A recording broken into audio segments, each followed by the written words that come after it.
Led by a lifelong interest in healing, Dr. Linda Salvin pursued an advanced degree in epidemiology. Then, after dramatic near-death experiences, Dr. Linda saw the other side and returned with gifts of insight, visions, and revealed wisdom. Now those gifts are ongoing, and she's here to share them with you. Get ready to be amazed. It's time for Dr. Linda Salvin's Psychic Solutions Podcast with America's original radio psychic, Dr. Linda Salvin, offering up her always fascinating blend of psychic psychology, clairvoyant insights, and expert guests and alternative healing methods. So pull up a chair and get ready for a visit with the one and only Dr. Linda. And now, live from Los Angeles, ladies and gentlemen, Dr. Linda Salvin. Hi, everybody. Welcome back to another Psychic Solutions Podcast. I am Dr. Linda Salvin. I'm an MPH, PhD in metaphysics. I am not an MD, and don't get that confused just because we say doctor. But the American Medical Association, State of California, says that anybody with a PhD cannot be called doctor. It's in their code since 1937, and I got busted a few weeks ago. So I have to qualify who and what I am as opposed to just saying doctor. So that's why lately I've had to extend my my title so that I don't get fined or put in jail for a year. And that's what their code is, $10,000 fine and a year in jail. And I don't have time, nor do I have the need or want to do that. So here we are. I've been doing this show for over 30 years, as you know, on AM, FM cable, and now on the internet. And I'm here to take your calls as well as introduce you to somebody new that's coming on as a guest. And I've known this man since 1970. We go back to high school days together, and our lives have been back and forth intertwined with different events or organizations, and just running into people that we know, or somehow, you know, how the universe works in synchronicity. And his name is Rocky Rosen. And yes, his real name is Rocky because he explained, he'll tell you how he kicked his mom in the womb, and so she named him Rocky. But he helps people stop smoking. He has developed a technique that he will explain. So if you're still smoking cigarettes or probably even pot or vaping and you want to stop, this is the man to help you understand what's going on. And he calls himself the cigarette whisperer. So let's bring on Rocky Rosen. Say hello. Hey, Rocky. Hi. Hey, Linda. How are you, dear? Good. How are you? Thanks for doing this. Thanks for joining. And thank you for inviting me. Hi, yeah. And we go back like 54 years or something or more, 50, You're whatever. Right. A lot. We do keep intertwining at different times. Yeah. We were kids. So I used to be so much younger. Yes, and so was I. And you had a long hair at the time too. But no, it looks good. I kind of like the skinhead look. But there's so much to talk about with what you do. And I would love for you to introduce yourself, explain your technique and how you're helping people all over the world, because you are. Yeah. And this has been a gift of COVID. I mean, look at how you and I are interacting right now. Remember the old days? You had to get to a studio, had to sit. Yeah. And now I work with people around the world. What my methodology is, first off, I am a diehard, gotta quit, can't quit, must quit, desperate to quit. I've tried everything there is to quit. I'm desperate to quit. These things are killing me. What the hell do I have to do to get off these things? Kind of smoker. I'll never quit kind of smoker. I spent my whole smoking career, I spent 14 years wishing I could quit smoking because I developed a horrible smoker's cough, which was obvious to everybody. How much were you smoking a day back then? Pack and a half a day. I think my most was 3 packs a day. Go on. But I know that cough. Go on. And my doctor's saying you don't stop smoking, you won't live to be 40. You'll definitely never see 50. And as you and I know, 50 is about, 18 years away from now. So, no. Well, on my calendar, I guess I'm older than you. And you were at my 70th birthday party. But go on. I'm older than you. How did we get here so fast? How did this happen? We woke up every morning. It's true. It's true. That's how it happened. Just wrote a song this week. One of the lyrics is, "I'll never be young again," but that's the way it is. So. Well, I want to hear that one. Okay. So my whole methodology getting people smoke free. I'm a personal stop smoking trainer. And first of all, it's not just smoking, it's vaping, it's anything that has to do with nicotine. You mentioned pot, and nicotine. I want to talk about that real quick. I'm somebody who firmly believes, for many people, marijuana is medicinal. Marijuana can be recreational.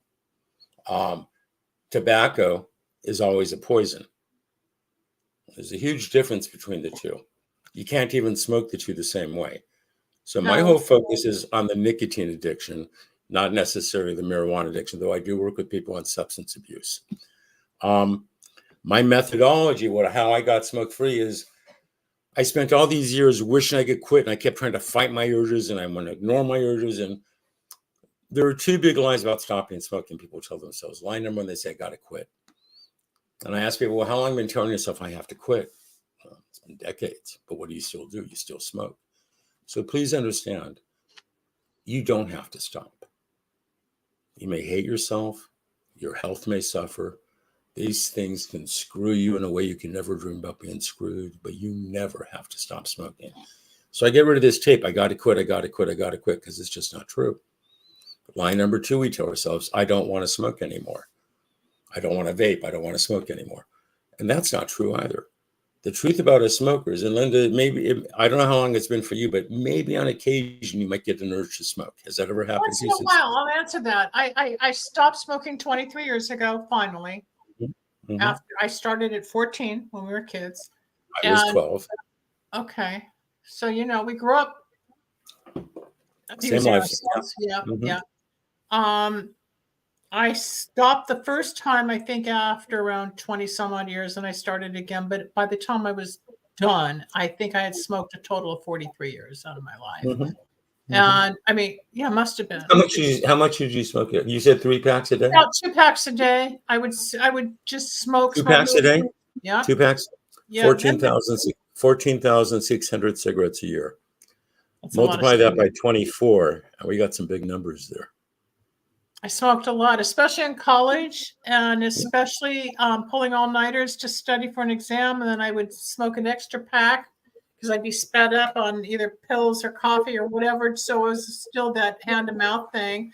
To answer your question, I maybe once every blue moon, I'll think like, oh, it'd be nice to have a cigarette. But then I think that's the point. Once in a while, it comes back. That's because we have an addiction.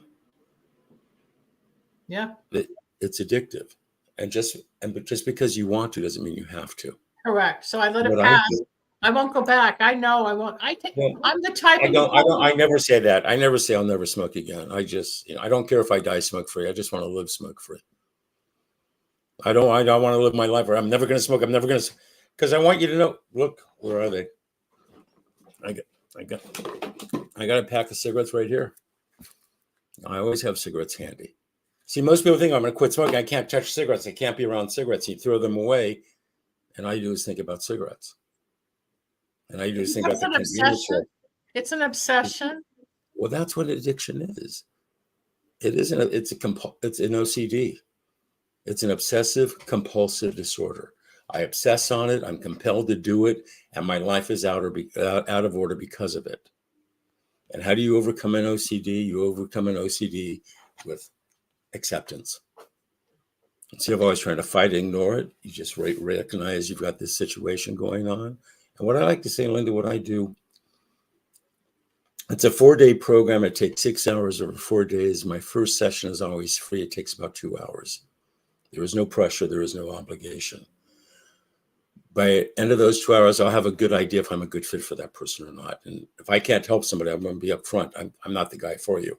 I've worked too hard to build the reputation I've got for myself. Then day 2 and 3 are 90 minutes, and day 4 is an hour if somebody's going forward. But what I like to say, what I do is I teach people how to get comfortable being uncomfortable. Instead of always being uncomfortable, being uncomfortable. Yeah. How do you overcome this thing? You see, stopping smoking, stopping vaping is not stopping smoking. And by the way, I consider vaping smoking. People have been saying to me for years, vaping is safer than smoking. I say it's not. It burns the lungs faster than regular nicotine. Candy and I do a show on Wednesday about this all the time on the Recovery Wednesday show. Well, we should do that because this vaping thing is unfucking believable. But I always say saying vaping is safer than smoking, like saying a heart attack is better than a stroke. Neither is good for you. Oh, God.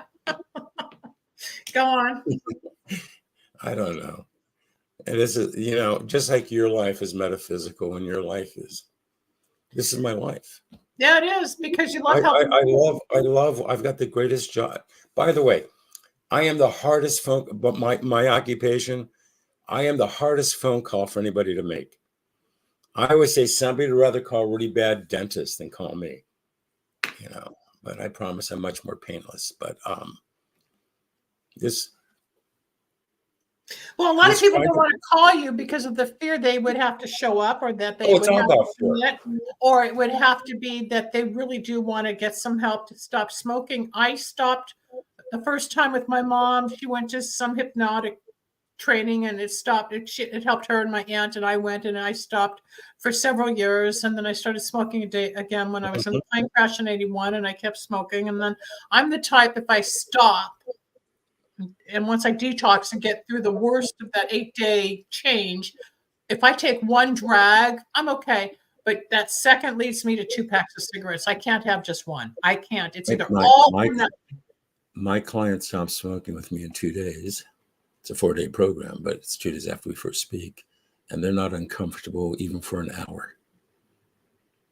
You spent 8 days uncomfortable because I'm not going to smoke. I'm not going to smoke. I'm not going to. No. That was just going from hand to mouth. I was done, and I stopped smoking on a Friday, and I was totally clear by Monday. I did some herbs. That was of all drug addictions, kicking nicotine is the most gentle. The hardest. Yeah. Is the most gentle kick there is physically.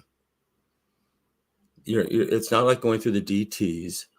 It's not like an opiate kicking opiates and going and getting dope sick. The worst thing that's going to happen to a person physically is they might feel uncomfortable a bit, but when they call me, they're already feeling uncomfortable. It's the mental that makes it so anguishing. See, the physical aspect of this addiction, my dog is scratching. The physical aspect of this addiction is somebody's been smoking 30, 40, 50 years, 2-3 packs a day. At any point they stop putting nicotine in their body, within 12 hours, the vast majority of nicotine is out of the body. Within 72 hours, nicotine is not traceable in blood or urine. Just like you said, you stopped on a Friday, by Monday you were well. Yeah. Because all the nicotine is out of the body. By the way, you want to know what nicotine is? I can hear the dog. If you look it up in a dictionary, it's an insecticide. It's a highly toxic insecticide. If somebody took in one hit, like a pack a day smoke, a half pack a day smoke, they took in one hit, the amount of nicotine they'll put in their body in 24 hours, they're dead before they hit the ground. It's one of the most lethal substances on earth. And every time you smoke, or vape, you might as well be spraying hot Raid down your throat for all the good you're doing yourself. But anyway. My pulmonary specialist had said it takes 18 years after smoking for the lungs to totally regenerate, to go back to normal. So I'm now 23 years. And I remember at the 18-year mark, he congratulated me because my lungs had gone full circle to rehabilitate themselves. And a lot of people don't know that once they stop smoking, it's an 18-year journey to totally heal. You're in and out on your but you know what? It may be 18 years to totally heal, but the benefits are immediate. Oh, of course they are, because you can breathe and you're not choking and you're not smelling and you're not looking for a match. Thousands of dollars a year. Look, when we were smoking as kids, they were 25, 30 cents a pack, and now they're $10? Exactly. We could be 8 years old and go to the market, and my mom wants, we could buy cigarettes. A whole different world, isn't it? Oh, it's totally different. You're in and out of your background. So I'm sorry, I saw that. I just saw that. Yeah, you're morphing into smoke. You're morphing into smoke. You're disappearing. But when you have patients or clients, people that come to you, how many people stay off the cigarettes through your treatment versus how many may need like a second round or they relapse? Because that's typical in any situation. Nothing. Since I do that 2 hours with them, since I really give of myself for those 2 hours, we get to really find out if we're a good fit for each other. My success rate is around 85%. We get a year or longer off. My clients know I'm available to them on a 24-hour basis. I don't just work with somebody for 4 days and say goodbye, good luck. I'm there for them on a 24-hour basis if needed. I forgot what the question was, so I'm just kind of rambling at this point. My one is your success rate. That's all. You answered it about 85%. But I do have people who go back. But you see, my clients and I have a deal. If somebody's going to hire me, then they understand we're going to work together like a team. And by the time we're done, the part of that team is that they promise me, they commit to themselves that they'll speak to me before they light the next cigarette. And if you'll make that commitment, well, I promise I'll be there for you on a 24-hour basis, is what I let them know. And I don't know how I built this thing. It's all, I was in the furniture business. I have, so.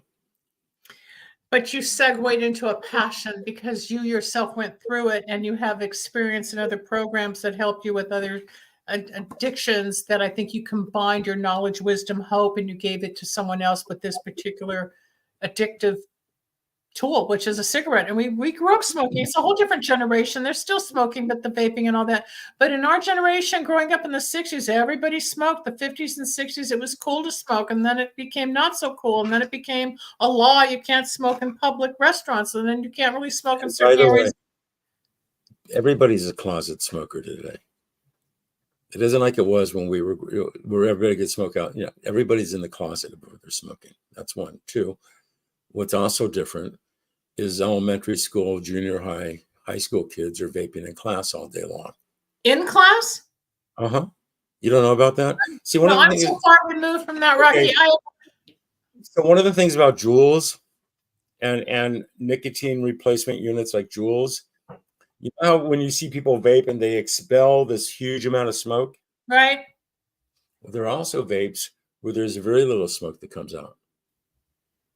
And these are kids sitting in class. It looks like they're sucking on a thumb drive and they're covering their mouth and they're just sitting in class nicotining all day long. So what's the addictive situation there? Are they going to become addicted to this whole? They already are. They are addicted. In grammar school. So they're 10. They're 10 years old, 9 years old, 8 years old. It can happen. Yeah, it is happening, but it has happened. So the probability would be that a lot of these kids will go from the vaping to the drinking or to the drugs or whatever. A lot of them are going to. Well, that's just it. Nicotine is the gateway drug. Yep.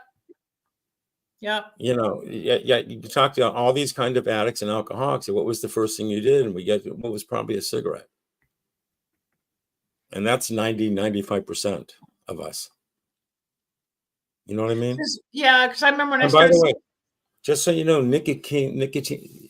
Bill Wilson and Bob Smith, who are the founders of Alcoholics Anonymous, if you don't know, they knew a lot about addiction, didn't they? Yes. Well, they both died from smoking. Bill Wilson died. Even though they got sober, you're right, though, but they were still sober. They got the alcohol part, but they didn't get the cigarette part. Exactly. And let me tell you what the difference between drug and alcohol and cigarettes are. You know what nicotine is. Ready? For people who are in recovery from drugs and alcohol, you ask them, what was that day like the day before you got sober? And they're going to tell you a tale of what a really effed up day that was. Right? Yep. See, drugs and alcohol are a threefold addiction. It's the physical craving, it's the mental obsession, and the spiritual malady. And that's not a God thing. That's just letting yourself down. And that's where they're at that bottom. Smokers don't have that bottom. They have the physical and they have the mental, but they don't hit a bottom until they're told they've got cancer, until they're told they've had a stroke, until we're going to have to take your left breast off you. Stuff like that. It's not the same bottom. That's what makes it so hard. That's why people think it's easier to stop drinking and drugging than it is to stop smoking, because they're not going to hit that same kind of bottom until it's really too late. Does that make sense? Yes, it does. To me, it does. To the average person, they may not understand what a bottom is. It's our language. It's our way of explaining things through the 12-step program, which we're both a member of, and we talk about on the Wednesday show. I'll have to talk to Candy about bringing you on the Wednesday show as well. But people don't understand what a bottom is. Or then you got those people, whether they're drinking or drugging, I'm never going to do that again. But all weekend, they're out of it. And by Monday, they're hungover. I'm never going to do that again. But they do it again because it's the addiction and it's the cycle and it's the obsession, it's the compulsion. But the cigarettes is a little different. You can stop, go, I'm not going to smoke. But the craving is so deep, or that that It's hand to mouth thing, this thing, it's that was, constant. it's like this magnetic force that just drags you into a convenience store. It's And different. that's because than they're always alcohol. trying. It's always because they're not willing to feel. If it, what I do takes no more than 1 second, really. At the most, it takes 25 seconds.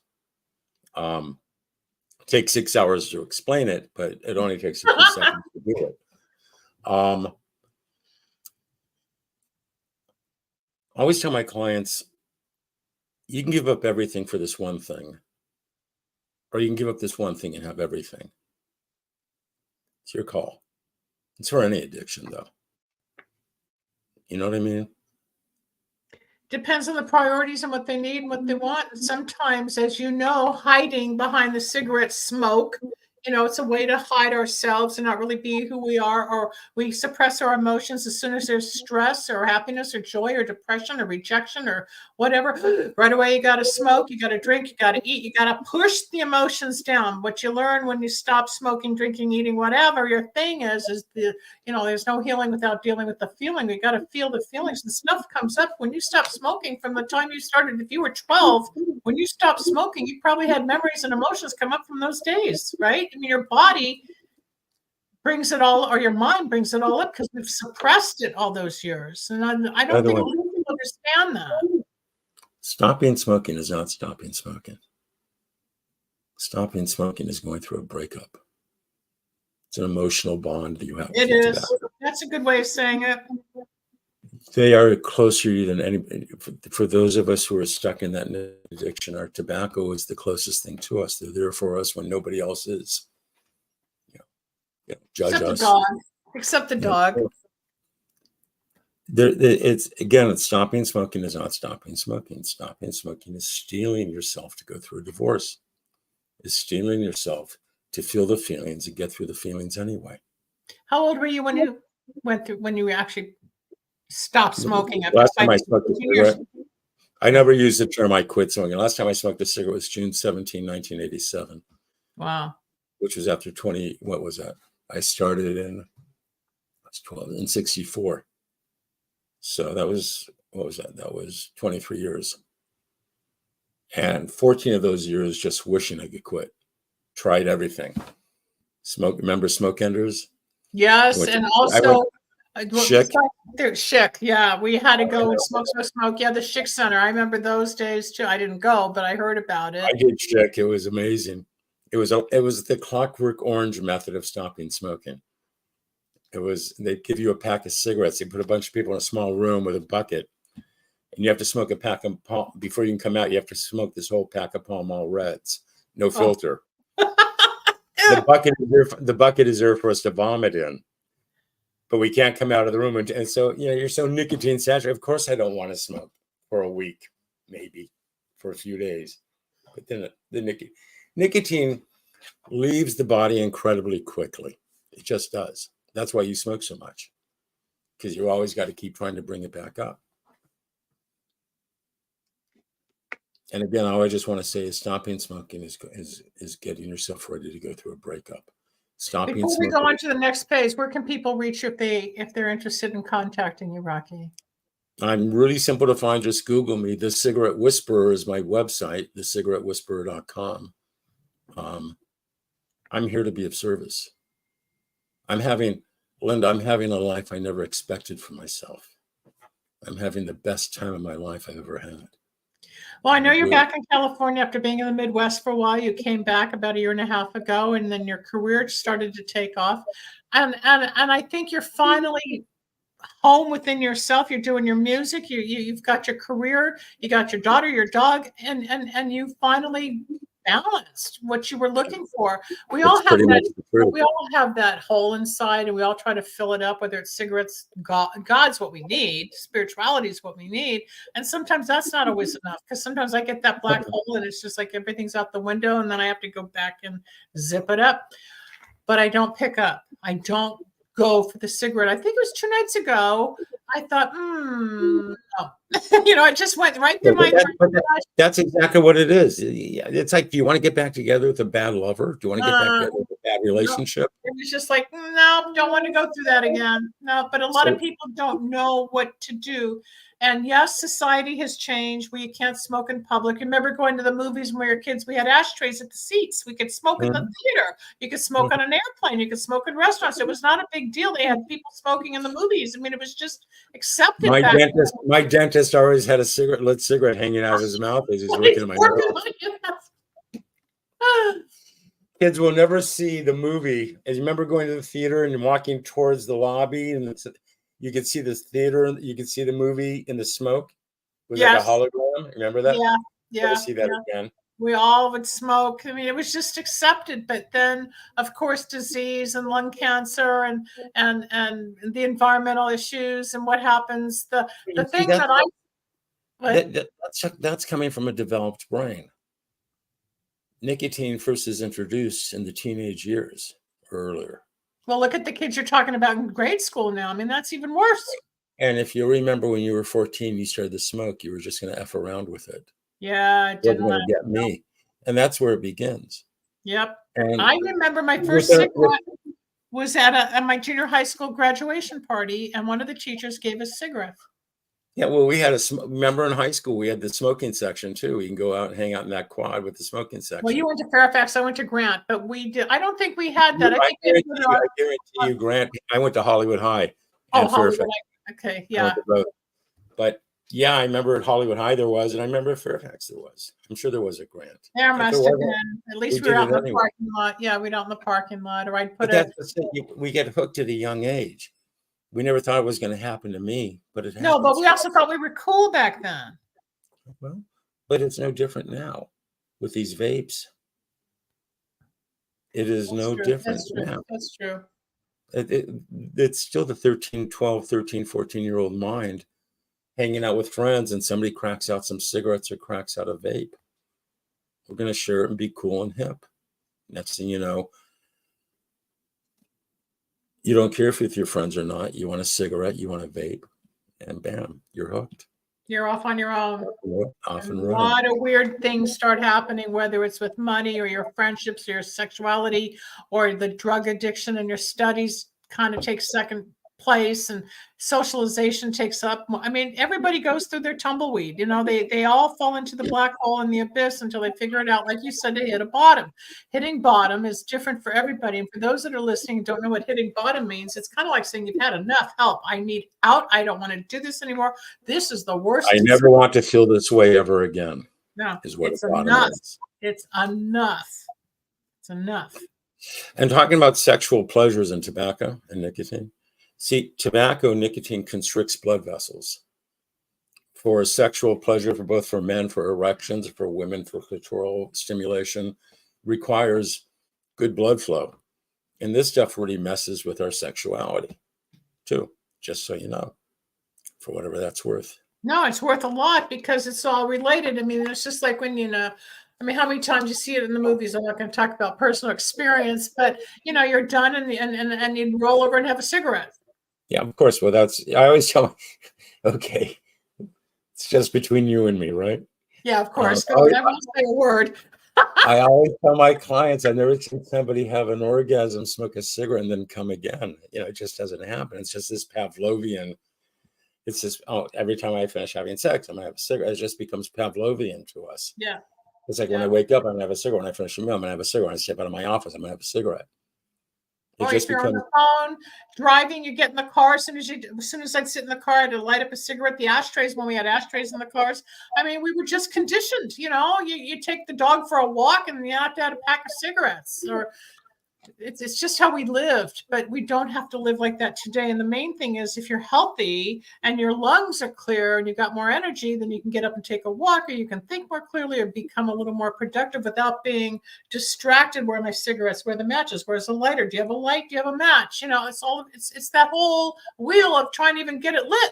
Or do you have enough change? You remember during the old days when they had cigarette machines in the clubs or the restaurants, you had to have enough quarters to, do you have any change? You don't, I only have $1. You had to have 75 cents or whatever it was. for the machine. It was always looking, or, oh, I got to get to 7-Eleven. I got to go buy some cigarettes. You got to make a stop. That's because it becomes the focus of a person's life. It was the whole focus. It becomes you see, I always ask my clients, in your life, who or what comes first? And people will tell me my family or my job or God. And I go, no, it isn't. That's not true, because what really comes first in your life are your cigarettes, is your tobacco. Because if your family really came first in your life, would you still be using nicotine? No. If you came first, would you? No, I wouldn't be. I always say cigarettes and vapes are shaped perfectly. They're just little pricks that want to hurt you. You love them. They don't give an F about you. That's funny. But you're right. It's just the truth. Yeah, that's how I ever.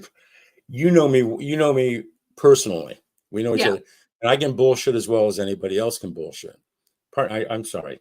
No, it's fine. You're okay. We're on YouTube. It's fine. Okay, but when it comes to tobacco, I don't lie at all. I'll lay out the truth as I know the truth to be, and I don't mean that to be egotistical, because I am nobody special. I'm in a totally different industry. I just help one person, and then I wind up helping another person. The next thing I know, I'm building something, and I'm getting more joy. As I always say, Linda, I get a bigger thrill delivering people off tobacco than I ever got delivering somebody a sofa. So, no, it's the same thing with me. When you get that gratification, or somebody says, "Thank you, you really helped me," it's the reward, and it's out of itself. If you get that, yes, we want to decorate our homes, and we love beautiful things, but this is ourselves. And when somebody literally says thank you because you saved their life, you changed their life. I've gotten those over and over, and that's what makes you want to keep going.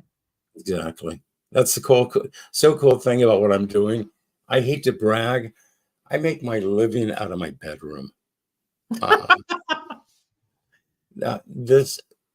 Since Zoom, it changed. Since COVID, yeah, you can lay back, have background, talk. And the thing is, when I work with people now, and I don't have the physical presence, you get to make your decision whether you want to work with me or not. But we still working face to face. Because look, that's the thing about this. We are looking right at each other while I'm teaching, and I'm having the best time and the best results doing this too. I'm glad. Are you writing a book? I've written a book. Haven't found a publisher yet. Have not self-published. Maybe we can talk about that. It's called Smoke, Vape, Wish You Didn't. Oh, that's a good title. Yeah. And I'm just at 71. I've got a great Labrador. I've got like you said, I've got my music, and I've got everything changed. We go through hills and valleys in life, and it's not a straight line, and we have pain or divorces or breakups and kids and moves and financial issues and health issues and depressions. And then we return to our basic self. I think I'm more myself now than I was all along. And I think you're more your true self now, because when you get rid of all the stuff we're hiding behind or suppressing our emotions, there's nothing left but us, and we surrender and we become whole and we become real. And so I don't remember the philosopher's name, but he was quoted that we live life backwards. The older we get, the more wisdom we get, the more settled we get. We get it more as we age. Yeah, I'm 70, you're 71.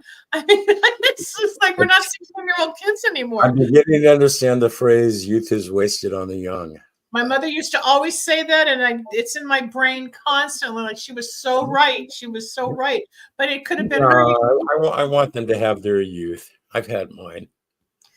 I'm cool with it. Yeah, and in 50 years, they're going to sit back. Boy, that guy was right when he said blah, blah, blah. And they'll remember what you said. That's what I always tell my clients, listen, let's imagine you can go back and talk to the kid who's about to smoke their first cigarette or take their first vape. And you could talk to them today. What would you tell them? Oh, don't do it. And what would that kid say to you? That kid would say, F you, mind your own business, old person. I'm just hanging out. It won't get me. And we keep evolving in the new people. The person you were when you first smoked your first cigarette, you're a totally different human being. You have nothing in common with that girl anymore. Mm-mm. And we keep evolving in the different beings. And I'm enjoying this evolution right now for me. I'm glad. You look better than I've seen you look in a long time. I've seen you quite a few times over the years. I've had a pretty hard time. Yeah. Yeah, but you came through it and you're smiling, but it's like you can see like the energy and the aura around you is so much more clear than it's been. You went through a confused moment, like all of us. We get lost out there, and the average person thinks life is easy. It's not. It's not easy. All I had to do is remove one part of my life to have a much better life. And I hate to say this out loud, is I had to do is remove pursuing a woman. I've finally gotten really comfortable with me. Every time I pursued a woman, I always wound up with the wrong person in my life. And I'm done. After my divorce, after 20 years, I just said, that's it. I haven't dated in years. My joke is I'm the straightest guy you ever meet. The only man I'd have sex with is me.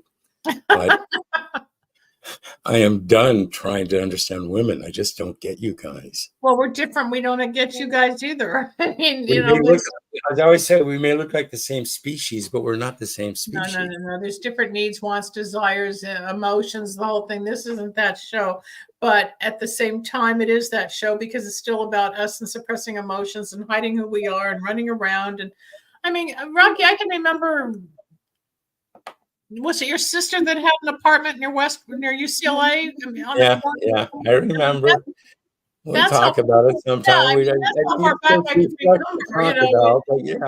around schools and I don't know, movies, whatever. Linda and I were teenagers together. We were teenagers. Back in the 60s, guys, back in the 70s, when it just began. Yeah. And all that went with being a teenager back at the late 60s and early 70s. And then I think I ran into you around one of the meetings, one of the rooms, and I think that's where we kind of started to reconnect over the years. Yeah, somewhere along the line. But if anybody's listening and wants to call in, the lines are open. Hi, Rocky. This is Chris. Hey, Chris. How are you, man? I know you, Matthew. Hey, Chris. You want to call in and say hello? The phone number is 561. What is it, Rebel? 623-9421. Matthew, why don't you call in and say hello and ask a question? It'd be nice to have some conversation. 561-623-9421 is the phone number if you'd like to call and speak to Rocky or me. That'd be great.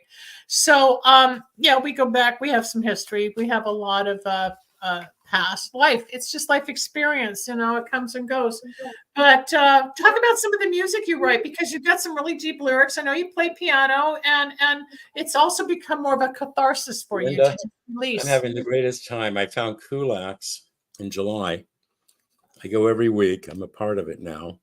I'll show up, but it's on a Monday, right? Yeah, Monday nights. Yeah. And I'm writing between 1 to 3 songs a week. I've just written one. I'm right in the middle of writing one today. I just wrote one I sang last night. It's called I Like Me. So I wrote a song called I Like Me. And I'm having the best time meeting some of the most intelligent, talented, incredible people, making incredible friendships out of this place. It's like going to the meeting rooms when you're first. Right. But now it's all about music. No, I know I've said I'll get down there. It's just my Mondays have been busy with work and things, but I can't. I always find my music is the closest I get to God as I can. I want to talk about God because you mentioned God before. A lot of people may have a problem with the term God, because I know I did when I I don't. And I understand it, but I still use the word God. And I use the term God as always meaning to me good, orderly direction. Yeah, not religious. I don't look at it as a religious thing at all. Some guy with a checklist counting all your sins and shit. It's just just trying to live a good, orderly life, and I just want to leave it just a little bit better when I split. Well, you're making an impact. You're touching people's hearts. You're touching people's health. Without health, you have no life. And if you can help elongate their health from stroke, heart attack, lung disease, or even the mental obsession of having to have the cigarette, the money, everything that goes on with an addiction. You got to make sure you got the money to get to the store to go get the product. And if they don't have that particular brand, or they don't have this, you go crazy. You don't have enough money. It's a whole cycle that we go through. Get ready to drop your jaw. Okay. On average, cigarettes in LA now are about $11, right? Yeah. Just so you know they are. Just so you know, a pack a day smoker is throwing away over $4,000 a year on their tobacco. Wow. We have a caller. Let's bring the caller on. Who do we have, Rebel? Who's calling in? Chris. Hello? Matthew. Oh, hi, Matthew. Welcome to the Hi. show. Good to hear you. Hey, man, long time no see, Matthew. Yeah, how you been, Rocky? I'm having a life. How are you doing? Doing really well. I haven't seen you. Now I see what you look like in the year 2024. I'm pretty much the same as you see me in my Facebook photos. And I'm just I just returned from taking a walk, and I turned on the show, and there you are. So there you have it. Well, serendipity. It all Yeah. comes around. It's good to hear you. Like, you're in Central Coast now, aren't you? Yeah, I'm up in Lompoc these days, and Yeah. Oh, okay. I didn't know you moved. Okay. yeah, I'm not Well, sure for I'm how long. healthy. I but hope you are. try to get back to LA as often as I can. So whenever I go back, everything falls into place. But these days, I'm planning on getting my website started again, and I'm planning on doing some writing, and I'm dabbling with artificial intelligence. So I'm gradually making changes. And you're talking about relationships. We'll let all the women know out there I'm available. I'm single and available. Well, I think you put it out there, man. You never know who's going to watch this show, Matt. You never know. I mean, 5 months from now, somebody can download it, and then if anybody wants to meet Matt, you can email me at drlinda@lindasalvin.com, or just go to lindasalvin.com and you'll find my contact information. And if you really want to find out who's on the phone or who's on the show, just email me and I'll get you in touch with these people. And again, if you want to talk to Rocky with regards to stopping smoking or to quit whatever your addiction is when it comes to vaping, I'm or easy to find. he's at the cigarette whisperer. He's in bed online. What? Okay, well, I'm blessed. I never picked up the smoking habit. I don't have any addictions, so I'm quite lucky in that sense. Well, if you ever want a cigarette, I got one for you. Okay. I Do we always have to say, have sex first?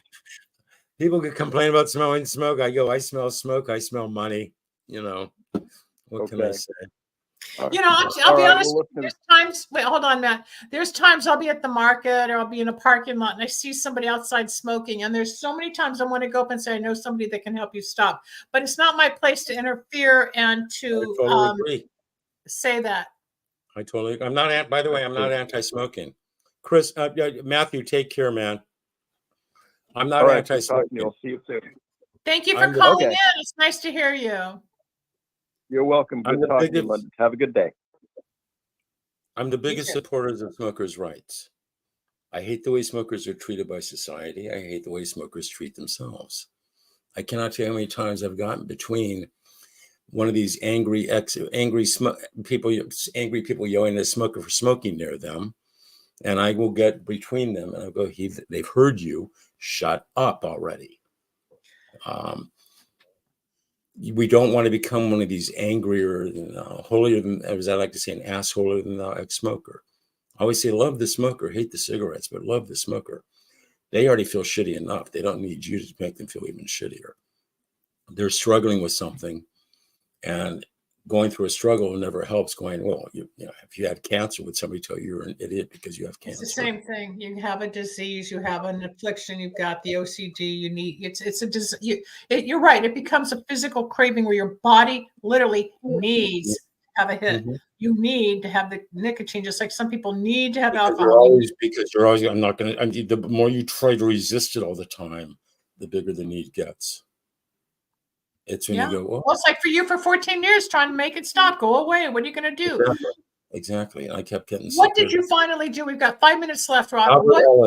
What did you do when you finally got it for you? Albert Ellis wrote a book called Rational Cognitive Positive Therapy. And it talks about taking something that you look in your life as being something that's a negative to your life. Like, I always looked at my urges to smoke as being a negative, and begin to treat them as if they were a positive, and then look at them as a gift, look at them as a part of the healing process. And I spent all these years, and here, I'll play it. I don't know if you'll hear it or not, but this is me. I play piano. Right. I always had I started playing in the 80s, and I always have a little cassette tape handy when I play, and I lost those tapes, and I found this about 3 years ago. Let me know if you can hear this one. If you can't, can you hear that at all? No. It's just because I always have to. I get faxed. I could send it to you right now, but it's a coughing jag of mine. It goes on for about 20 seconds. Oh, if it was coughing, yeah, I thought it was. I was waiting for music. Play that again. Yeah, no, that's your hack. I'm doing that all the time. Yeah, let's hear it again.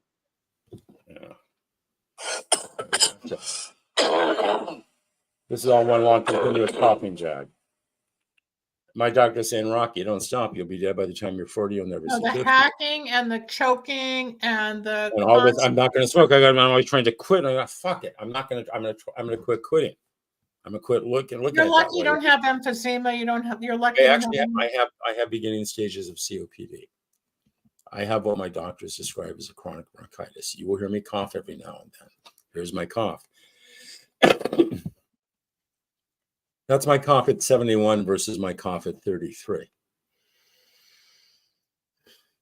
Healing has taken place. You will continue to heal. And the longer that you stay healthy and you're helping other people, it's its own reward. One more time, they can reach, you can reach Rocky Rosen at thecigarettewhisperer.com, people, or if you want to reach out to me to get to him, I can help you do that. If you're watching this on the download, which you will, because it'll be on Facebook and 100 different platforms, including YouTube. And Rocky, I'll give you the link to this so you can use it to promote. I would love that. Can I just say one thing real quick about healing? Yeah. And then I'll shut up? Yeah. Healing is always uncomfortable, guys, but it's always worth it. It's not healing that becomes terrible. But anyway, that's all I wanted to say. Say it one more time. Healing is always uncomfortable, but it's worth it. There's no healing without dealing with the feeling. We got to go past certain things. Plus, in this day and age, with life moving as fast as it is and the technology, and we're all over the place between, computers and online and TV and phones. I mean, we're so inundated with marketing and ideas. We don't even know who or what's right or real anymore. And that's where you got to stay focused. But in this episode of Psychic Solutions Podcast, people, we're talking to Rocky Rosen, who I've known for 54 years or so. And when we were kids, we were all big smokers. But through the years, Rocky has developed a program to help you stop. If you want to stop because you don't like the way it feels or the way it costs or what it's doing. Here's the question I always ask. Do you wish you could kick this stuff out of your life already? Not do you want to stop? Because you say, do you want to stop? That's going to be yes and no. Yeah, I do, and no, I don't. But you want to get it out of your life. Do you wish you could be free? Do you wish you could be free from this stuff in your life already? Do that, whether it be joining me, Rocky. We're out of time. I want you to stay backstage while the ending. The ending goes, and then we'll talk in a second. I'm Dr. Linda Salvin. I want to thank Rocky Rosen, the Cigarette Whisperer, for joining me today. You can listen to the podcast anywhere online, and I guess the show will be up in the next 72 hours or so. If you would like a psychic reading, healing, or channeling session, or if you want to learn more about my candle line, The Wicks of Wisdom, contact me at lindasalvin.com. I'll be back tomorrow with Candy Finnegan on Recovery Wednesday, and tomorrow's topic is Don't Quit, 5 minutes for the miracle. I'm Dr. Linda. We'll talk to you real soon. Thanks again, Rebel, for a great time, a great show and production, and we'll talk soon. Bye-bye. Thanks for joining us. We hope you enjoyed Dr. Linda Salvin's Psychic Solutions Podcast. You can reach Dr. Linda at 888-509-1077 or at lindasalvin.com. Need a breakthrough of your own? Ready for answers or insights nobody else has? Reserve your own one-on-one in-person chat. Dr. Linda isn't just for other people. Dr. Linda gets results for you. And it's easy. Contact details are on screen now. Just click on lindasalvin.com or call toll-free 888-509-1077. That's lindasalvin.com or toll-free at 888-509-1077.